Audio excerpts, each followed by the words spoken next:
Hi guys, welcome back to CrossFit FRF. Today I'm going to talk a little bit about setting up the rower to help you guys out with your rowing. So the first thing we want to look at today is the foot position. So I want to set this up so that the strap is sort of resting pretty much over my the ball of my foot, just over the top of my big toe there, and then pull that tight. Now when I come to get out, it's pretty simple. I'm just going to flick that down and then kick my foot up and take it out.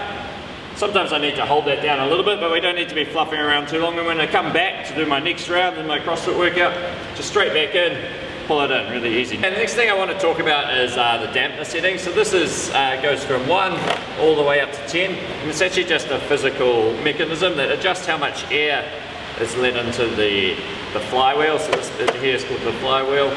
So when it's up on 10, it lets in a lot more air, creating more resistance. When it's way down here, it lets in a little bit less air, so there's less resistance. So it's kind of this misconception that we'll chuck it all the way up on 10, I get the highest intensity workout, and therefore doing the most work.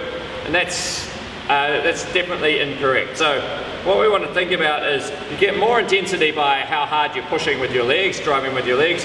If it's up on 10, it's going to be harder to drive with your legs. If it's down here, it's going to be easier to drive with your legs.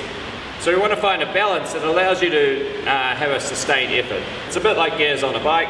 The higher number is going to make you be able to drive a little bit harder, but it's going to be a lot harder work to do that. Whereas a lower number, you're going to be able to sustain for a lot longer. One last thing I want to talk about in the setup for rowing, and that's grabbing the handle. So I see quite a few people grabbing it a little bit too narrow, and that kind of restricts your ability to pull or puts you in a bit of a funny position. So taking a grip that's quite wide, perhaps wider than you think, so that when you come back, it's easier to retract your shoulder blades.